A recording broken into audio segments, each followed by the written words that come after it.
خوش آمدید۔ آج ہم پنجاب کے ضلع قصور میں موجود چند تاریخی مقامات اور یادگاروں کا ایک تفصیلی جائزہ لے رہے ہیں۔ جی۔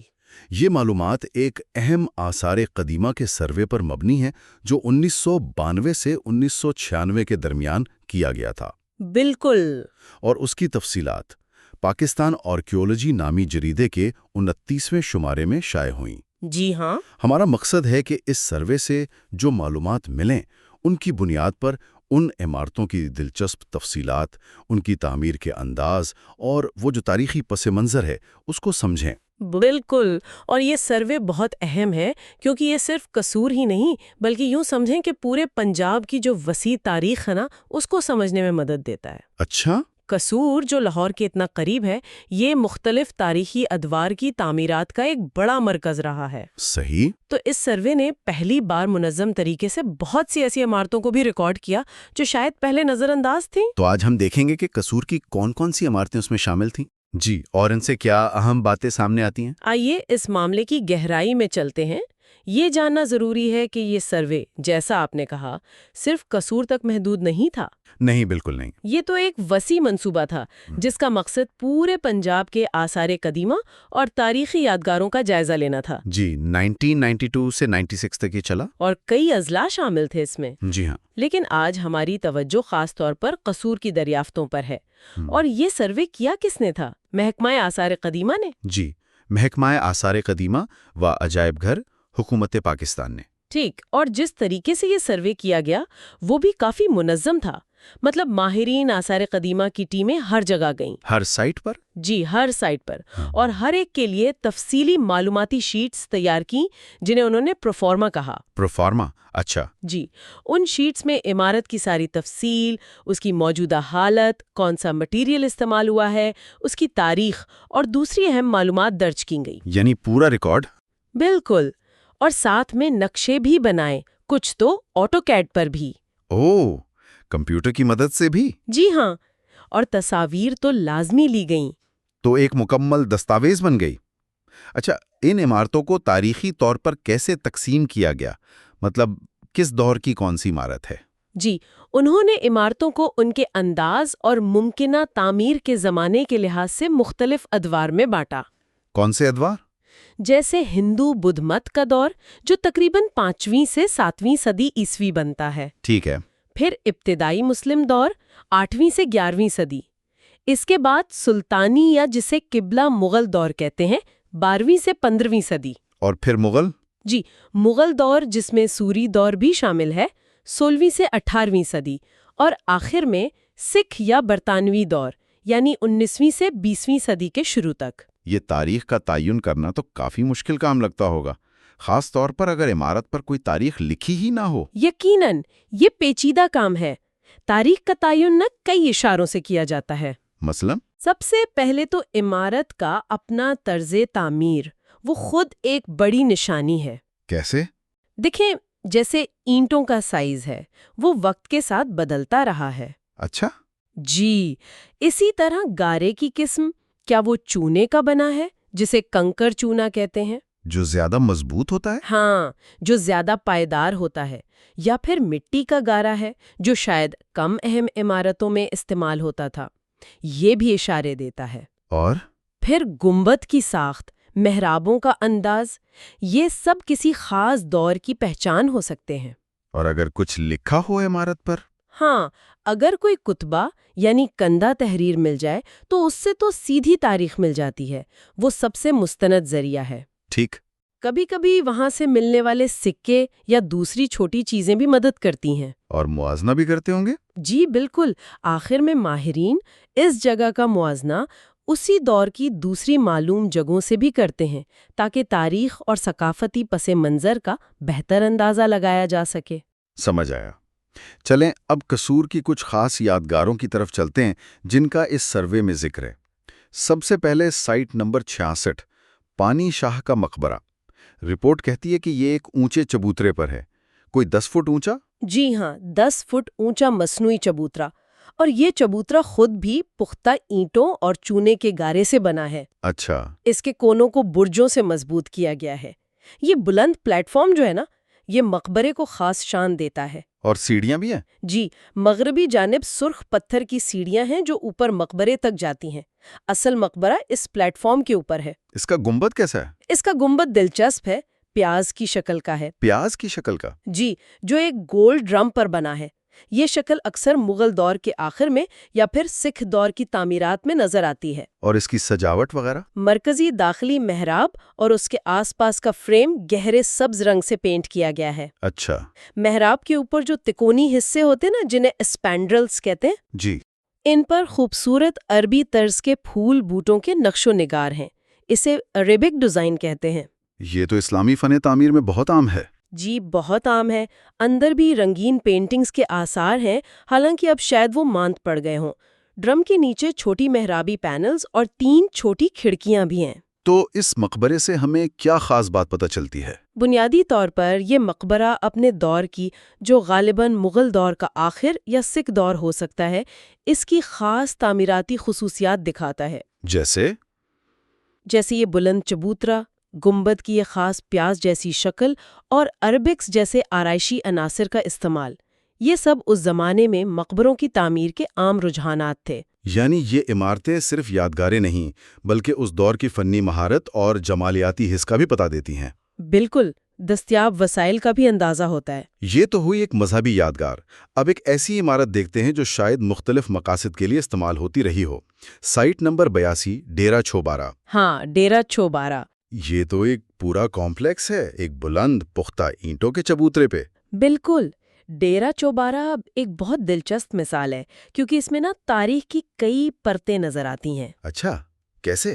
مرکزی عمارت جو ہے وہ مربع شکل کی ہے، اور خیال ہے کہ یہ مغل دور، خاص طور پر شاہ جہاں کے زمانے کی ہے۔ اوہ! لیکن اس میں بعد کے ادوار کے اضافے بھی صاف نظر آتے ہیں۔ مثلاً؟ سروے رپورٹ کے مطابق پلیٹ فارم جو کوئی 95 فٹ لمبا ہے، اس کے ہر کونے پر ایک 8 کونوں والا مینار تھا۔ 4 مینار؟ جی، لیکن یہ غالباً سکھ دور میں شامل کیے گئے۔ افسوس کی بات یہ ہے کہ سروے کے وقت ان میں سے 3 تو بالکل غائب ہو چکے تھے، ارے! اور چوتھا بھی بہت ہی خراب حالت میں تھا۔ تو یہ جو مختلف ادوار کا امتزاج ہے ڈیرا چھوبارہ میں، کیا یہ اس بات کی نشانی ہے کہ یہ جگہ مسلسل استعمال میں رہی اور ہر دور کے لوگوں نے اس میں اپنی ضرورت کے مطابق تبدیلیاں کی؟ بہت ممکن ہے۔ یہ تہ در تہ تعمیرات اکثر یہی ظاہر کرتی ہیں۔ اس کی تعمیراتی تفصیلات کیا ہیں؟ اینٹیں وغیرہ؟ یہاں چھوٹی اینٹوں کا استعمال ہوا ہے، سائز تقریباً 14 بائی 12 بائی 2.5 سینٹی میٹر، ٹھیک۔ اور انہیں کنکڑ چونے کے گارے سے جوڑا گیا ہے۔ یہ کنکڑ چونا بہت مضبوط سمجھا جاتا ہے۔ اور پلستر؟ باہر اور اندر دونوں طرف چونے کا پلستر ہے۔ عمارتوں کی چھتیں محراب دار ہیں، یعنی والٹڈ، بغیر شہتیر کے؟ جی، جو بغیر شہتیر کے بوجھ اٹھا سکتی ہیں۔ اور اندرونی سجاوٹ کیا وہ بھی ہیں؟ مرکزی عمارت میں 9 محرابی دروازے ہیں، اندر خوبصورت فریسکو پینٹنگز ہیں۔ فریسکو یعنی گیلے پلسٹر پر پینٹنگ؟ جی بالکل، تاکہ رنگ پائیدار رہیں۔ ان میں پھولوں کے نقش و نگار بہت نمایاں ہیں۔ واہ! پلیٹ فارم کے فرش کو بھی جیومیٹریکل ڈیزائنوں سے سجایا گیا ہے۔ اینٹوں کے درمیان پتلی سیاہ لکیریں ہیں۔ تو ڈیرا چھوبارہ سے حاصل ہونے والا اہم نقطہ کیا ہے؟ مطلب اس کی خاص بات؟ دیکھیں، یہاں قابل غور بات یہی ہے کہ کیسے مختلف ادوار کے طرز تعمیر ایک ہی جگہ اکٹھے نظر آتے ہیں۔ صحیح۔ مغل دور کی بنیادی ساخت پر سکھ دور کے اضافے، یہ عمارت کی تاریخ کے مختلف مراحل کو واضح کرتے ہیں۔ اور یہ سوال بھی کہ اس کا اصل مقصد کیا تھا؟ جی بالکل، کیا یہ رہائش گاہ تھی، کوئی سرکاری عمارت تھی، یا کوئی باغیچہ؟ اور وقت کے ساتھ اس کے استعمال میں کیا تبدیلیاں آئیں؟ یہ عمارت خود تاریخ کی ایک زندہ کہانی ہے۔ اچھا، اب ایک مختلف قسم کی عمارت دیکھتے ہیں، مذہبی نوعیت کی۔ سائٹ نمبر 98، بیگ پور مسجد، قصور۔ رپورٹ کہتی ہے کہ یہ چھوٹی اینٹوں اور مٹی کے گارے سے بنی ہے۔ جی، یہاں چونے کے گارے کی بجائے مٹی کا گارا استعمال ہوا ہے۔ یہ بات قابل توجہ ہے۔ اس کا کیا مطلب ہو سکتا ہے؟ کم وسائل؟ شاید کم وسائل کی نشاندہی ہو، یا ہو سکتا ہے کہ اس دور یا علاقے میں یہ عام طریقہ ہو۔ مسجد کی ساخت کیسی ہے؟ اس میں 3 محرابدار داخلی راستے ہیں جن پر لکڑی کے دروازے ہیں۔ مرکزی محراب کے اوپر ہوا کے لیے ایک ماربل کی جالی بھی لگی ہے۔ اور اندر سے؟ اندر سے یہ ایک مستطیل کمرہ ہے جسے 2 بڑی محرابوں کے ذریعے 3 حصوں میں تقسیم کیا گیا ہے۔ ٹھیک، مرکزی گنبد کافی بلند ہے اور وہ ایک 8 کونوں والے ڈرم پر قائم ہے۔ 8 کونوں والا ڈرم؟ جی، اور گنبد کو سہارا دینے کے لیے سکوینچز کا استعمال کیا گیا ہے۔ سکوینچز؟ یہ کیا ہوتے ہیں؟ یہ کونوں میں چھوٹی محرابیں سی بنا کر چوکور بنیاد سے گول گنبد کی طرف منتقلی کو ممکن بناتے ہیں۔ اچھا، سمجھا۔ مرکزی گنبد کے دونوں طرف 2 چھوٹے گنبد بھی ہیں، اور مسجد کا محراب یعنی قبلہ کی سمت والا طاق وہ نصف ہشت پہلو شکل کا ہے۔ سروے رپورٹ میں لکھا ہے کہ جب سروے ہوا اس وقت اس کے باہر حال ہی میں پلستر کیا گیا تھا۔ اس کا کیا مطلب ہے؟ یہ ایک 2 دھاری تلوار ہے۔ جی ایک طرف تو اچھی بات ہے کہ مقامی لوگ یا کمیونٹی اس کی دیکھ بھال کر رہی ہیں، جی لیکن دوسری طرف جو نیا پلستر ہوتا ہے نا، جی وہ اکثر عمارت کی اصل تاریخی سطح، اس کا اصل رنگ یا باریک تفصیلات کو چھپا دیتا ہے۔ تو آثار قدیمہ کے لحاظ سے یہ ٹھیک نہیں؟ ہاں، تحفظ کے نقطۂ نظر سے اصل حالت کو برقرار رکھنا بہتر سمجھا جاتا ہے۔ بہرحال یہ مسجد اپنے دور کی مساجد کی عام تعمیراتی خصوصیات دکھاتی ہے۔ یہ دلچسپ نکتہ ہے۔ آئیے اب ایک اور مقام کی طرف چلتے ہیں۔ یہ نام اور سجاوٹ کی وجہ سے منفرد لگتا ہے۔ سائٹ نمبر 108 فتمل ماہڑی، یہ چونیا تحصیل میں ہے۔ جی، ماڑی۔ اس طرز کی عمارتیں پنجاب میں کافی ملتی ہیں۔ یہ کیا ہوتی ہیں؟ یہ اکثر بلند ٹاور جیسی تعمیرات ہوتی ہیں، رہائشی بھی ہو سکتی ہیں، یادگاری بھی۔ اچھا، تو فتمل ماڑی کیسی ہے؟ فتمل ماڑی ایک مربع شکل کی عمارت ہے جو تقریباً 1 میٹر اونچے چبوترے پر بنی ہے۔ اس میں بھی وہی چھوٹی اینٹیں؟ جی، چھوٹی اینٹیں اور کنکر چونے کا گارا۔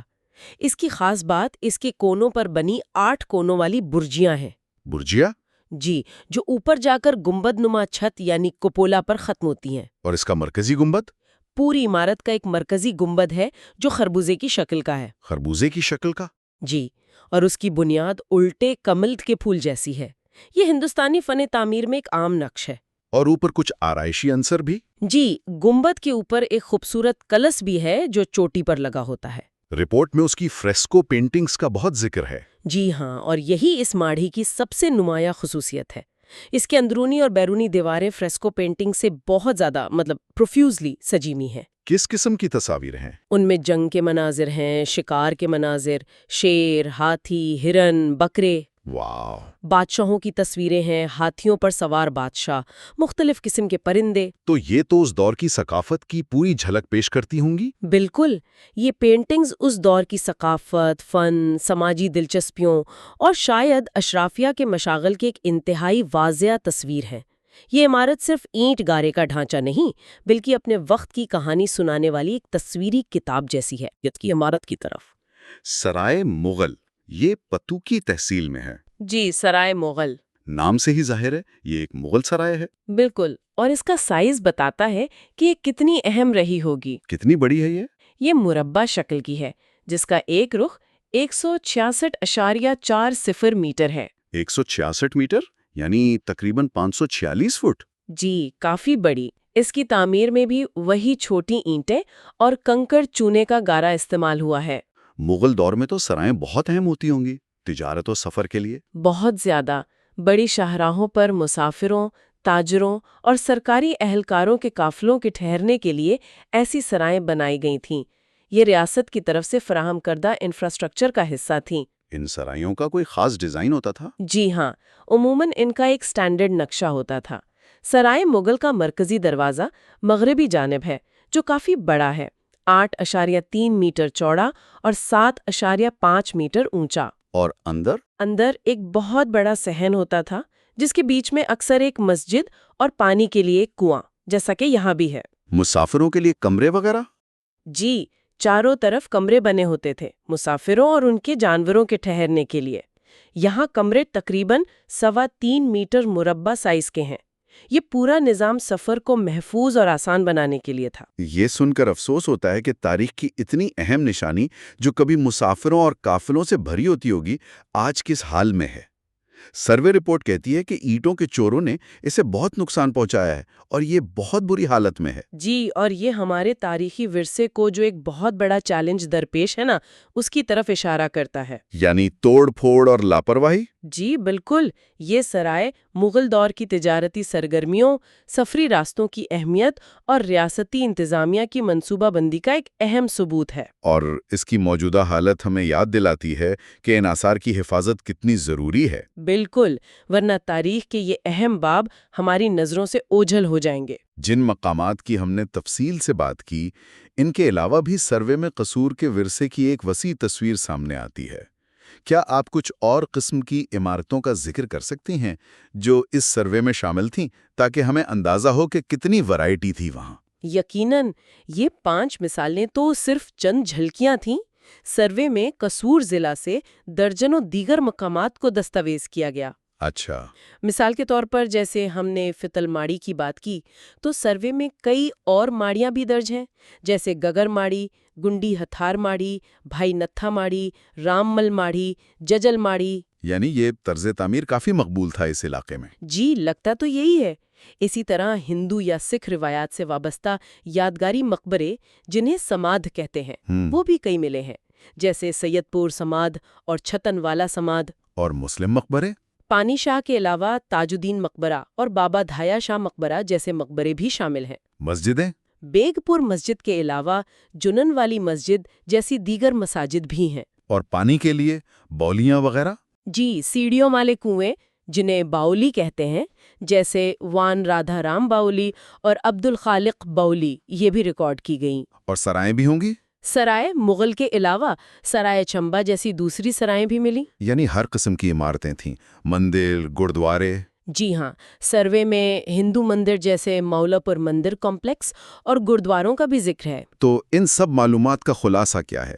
اس سروے سے قصور کے بارے میں کیا بڑی تصویر سامنے آتی ہے؟ خلاصہ یہ ہے کہ قصور ضلع تاریخی اور تعمیراتی ورثے سے ناقابل یقین حد تک مالا مال ہے۔ صحیح۔ یہ سروے جو 1990 کی دہائی میں ہوا، اس ورثے کے ایک بڑے حصے کو منظم طریقے سے دستاویز کرنے کی ایک بہت قابل قدر کوشش تھی۔ اور ہم نے دیکھا کہ یہاں مختلف ادوار، خاص طور پر مغل اور سکھ ادوار کی اہم یادگاریں بہت زیادہ ہیں۔ جی بالکل، ان میں مقبرے، مساجد، ماڑیاں، سرائیں، سمادھیاں، باولیاں اور دوسری قسم کی عمارتیں شامل ہیں جو اس علاقے کی بھرپور اور متنوع تاریخ کی عکاسی کرتی ہیں۔ اور تعمیراتی مواد اور تکنیک کے حوالے سے کیا عمومی رجحانات نظر آئے؟ عمومی طور پر پختہ اینٹوں کا استعمال عام ہے، خاص طور پر چھوٹے سائز کی اینٹیں۔ اور گارا؟ جوڑنے کے لیے کنکر چونے کا گارا زیادہ پائیدار تعمیرات میں استعمال ہوا، جبکہ مٹی کا گارا بھی استعمال ہوتا رہا۔ آرائش کے لیے؟ آرائشی ٹیکنیک میں فرسکو پینٹنگز کا استعمال بہت نمایاں ہے، جن میں پھول بوٹے، جیومیٹریکل ڈیزائنز، انسانی اور حیوانی تصاویر اور مذہبی علامات شامل ہیں۔ اور اس کے علاوہ؟ اس کے علاوہ سٹوکو یعنی پلاسٹر سے بنائے گئے نقش و نگار اور کہیں کہیں ٹائلوں کا کام بھی ملتا ہے۔ گنبدوں کی شکلیں بھی مختلف تھیں۔ جی، پیاز نما، خربیزہ نما، محرابوں کے انداز، عمارتوں کے نقشے، مربع، مستطیل، ہشت پہلو، یہ سب اس دور کے تعمیراتی رجحانات اور مہارت کو ظاہر کرتے ہیں۔ تو اس سروے کی مجموعی اہمیت کیا ہے؟ دیکھیں، اس طرح کے سرویز کئی حوالوں سے بہت اہم ہیں۔